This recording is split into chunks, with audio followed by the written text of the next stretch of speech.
Hello, welcome back to my channel. It's a wrap, aka Yudi here, and we're back. It's another book review. Let's not waste any time. Let's get into it.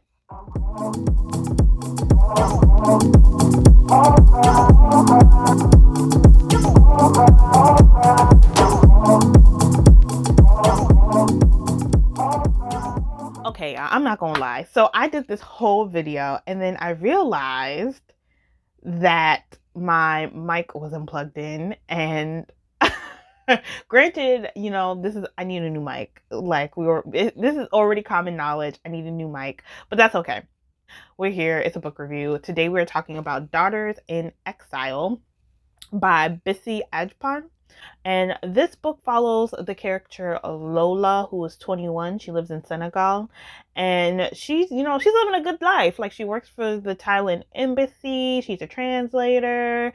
She's originally from Ghana, but she's enjoying um her youth. She has no plans to get married, have kids. Like, she's just enjoying her life. And then she meets this Marine named Armand. They fall in love and she decides to follow him to the US. And from there, you know, conflict ensues. She becomes an illegal immigrant in the US and she's navigating, trying to find her way.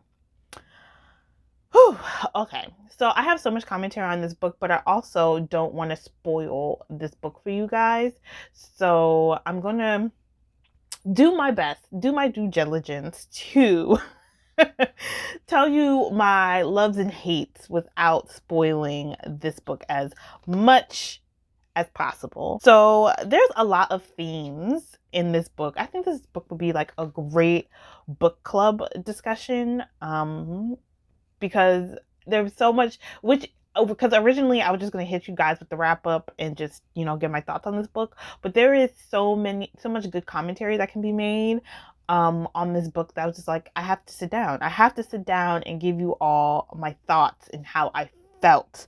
The book's biggest thing is that it covers the trials and tribulations of navigating the U.S. immigration system and being an immigrant, especially an illegal immigrant in the US. And let me say this, that this is just one story and that there's a multifaceted experience of immigrating and being an immigrant within the US in terms of what country you live in terms of when you immigrated, or emigrated from your country, when you immigrated, in terms of, did I already say how, when, what country? Yeah, just the whole thing. Like, it's so nuanced. But either way, we can, like, it's challenging in terms of the US. It's challenging, confusing, expensive. Yeah, and we already know, like, reform is very much necessary.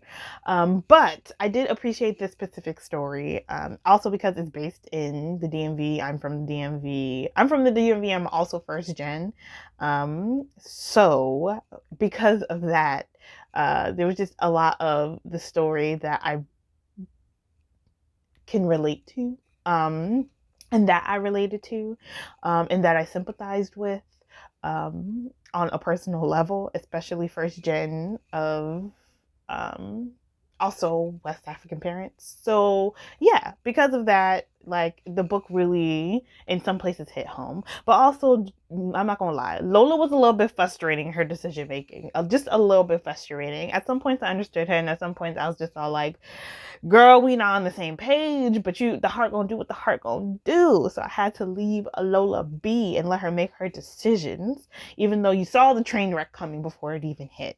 Another really big theme was, like, faith and being a good Samaritan.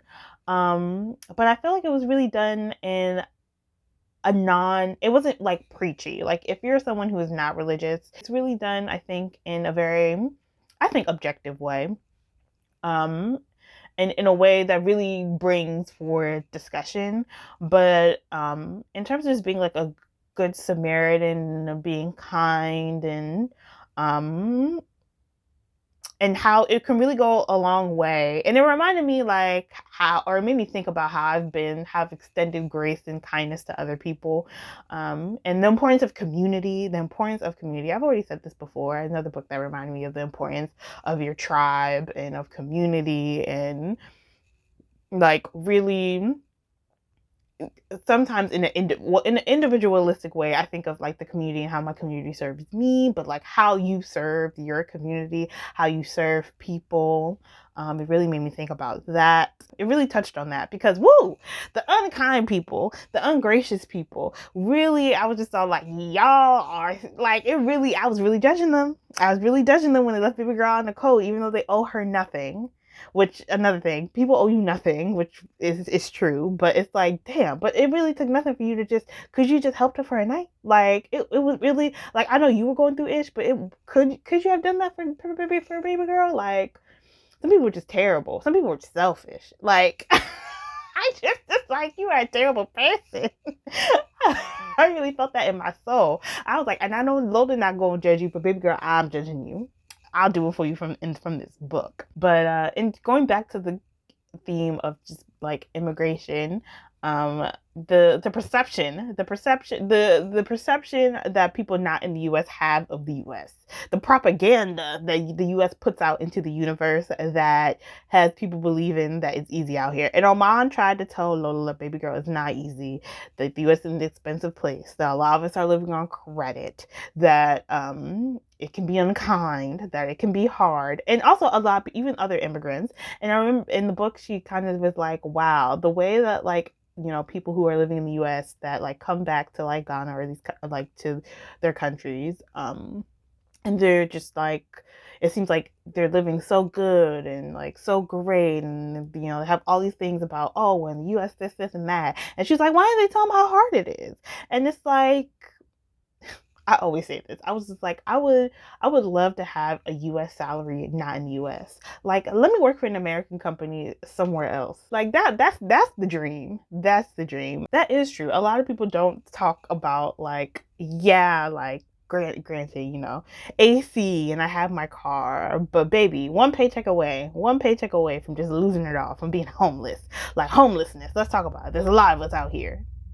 There's a lot, I'm saying us like I am, but there's a lot of people out here that's struggling, and of course, like, you're not going to see them. Like, they're not the people you're going to see, because they're not the people traveling. They're not, I mean, yeah, but they're not the people you're not going to see. It's a big country, there's a lot of us here, and you're only seeing a specific, first of all, a specific type and a specific like image, and you know, it's a curated experience that you're getting, you know, with Americans abroad. You know what I'm saying? So yeah, just believe us when we tell you that it ain't easy. And why? And also the shame. I guess you also kind of touched on the shame, especially if you're like I sacrificed so much. Like people, like there's some people that sacrifice so much to like come and live in the US or wherever else, like a Europe or something like that.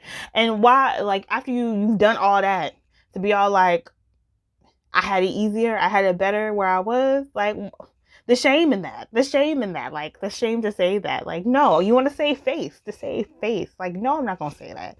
I'm gonna save face and be all like, it's all good even when it ain't. And that was another thing, sorry, in the critique, because, you know, I'm from the DMV, and also, you know, in college, I took a lot of classes, did a lot of like outside after school stuff with a lot of nonprofits that specifically concentrate on like services for the immigrant community, especially like new arrivals, you know. So I know that there's a lot of like granted, you know, this is like 2010s, and I don't know how it was in like the 90s, and plus granted, you also have to give it, there's no internet. Hey y'all, editing UD here. Just correcting myself. Yes, I know there was internet in the 90s. I'm just saying that it wouldn't have been as easy, and also the internet wasn't as accessible in the 90s to come to this kind of information as you can now. So yeah, back to the video. There's no internet to know what you have, what things, you know, you have access to, and So how would you know? I mean, that's another thing. But there is a lot, especially in the DMV, a lot of programs, a lot of nonprofit work being done to provide like housing, healthcare. If you're from a country that speaks, where English isn't the native language, English classes, help finding you a job, help getting you a lawyer. So there's a whole lot of like different nonprofit programs and things like that. And maybe I'll link some that I am aware of down, just for the sake of this video, down below, if somebody is in need. But the book doesn't really highlight any of that, and I'm granted, because like she doesn't know like how it fits the story. But I wish it was like maybe in the end or something included, like, girl, this, you don't have to struggle like she struggled. There are options. There is things for you. Granted, it's case by case basis, and that also leads to my other critique. Another big theme in the book, not big, but I mean a theme that I really picked up on was it's in the 2020s, 2010s, diaspora wars, baby. The Caribbean's fine with the Africans fine with the African Americans. Like, it's a whole big thing. And she does kind of talk about, like, there's only four characters that are Black American. Armand is really Caribbean American because he's from Haiti, but ends up in, like, also immigrating to the US for his family, with his like dad who's already there. But yeah, so there's Armand, there's Len George, who, baby, comes out the gate just not likable. Some students she teaches, which is a very brief scene. And then the Washingtons, who is this Black couple that attends her church. And I don't know, that commentary with those characters, and also Armand and Len George are just like, you're just like, F them, like, you don't like them, let's just be 100. And the Washingtons are like the good Blacks, and the students are kind of like, girl, like, you don't know, like, you are like ignorant to the Black American experience. And she's just like, oh, I need to read more.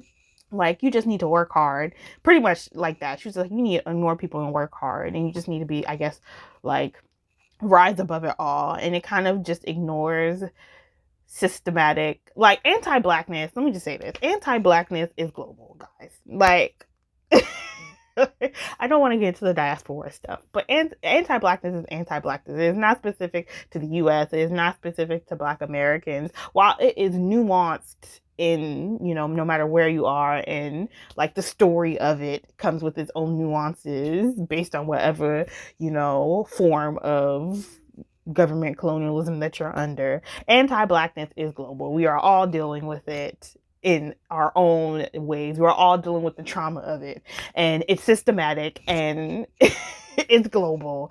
And I wish that the character did detach herself, like, oh, like, understanding that, or understanding the unique experience maybe of anti-Blackness in the US, and what specifically Black Americans dealt with in terms of anti-Blackness in the US. Okay, but also acknowledging that you're still in that system of anti-Blackness. There's anti-Blackness in the immigration system. There's like, baby, like, it's just being all like, oh, I guess I don't understand. Yeah, I hate the distinction. I get the distinction. I understand, because also I'm a chick that lives in the gray, but also being all like, we are both dealing with these white people, and these white people are like, I'm not different from Len George is not different from me. And I kind of wish that there was just like, I mean, granted, the Washingtons were kind. I wish there was just a Black person that just looked at her and was like, I see you, and I'm gonna look out. Because I feel like the kindest people in my life have been, again, other Black women that's like, I see you, and I'm gonna look out. Like, also, I'm mostly around Black people, and I've met very unkind Black people, but it's just, I just need the duality. I need the duality for my sake. I need the duality. That's it. And yeah, I just felt like that's the one, how Blackness was dealt with within the book. I just have some, I have to reread it. I have to reread it because it could be an essay. It could be an essay because it's loaded. It's loaded, and I don't know if that loadedness was done to my liking. That's all I'm just gonna. That's all I'm gonna say. All in all, I actually really love this read, and I could see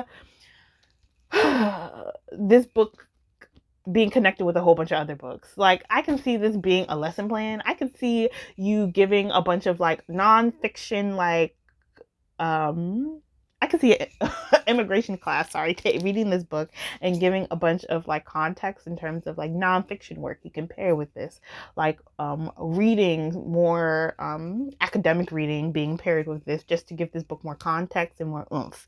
I literally just read which is the review before, My Government Means to Kill Me, which had a lot of footnotes. Baby, this could have been good with some footnotes too, because like it would just make the book hit a punch even more. But either way, I gave this a 4.5. I really enjoyed this read. Let me know. I really related to this read. Let me know if you guys are were or have been interested in this book as well, and if you plan to pick it up, or if you've already picked it up. And let's continue this conversation in the comments. Until next time, deuces, guys.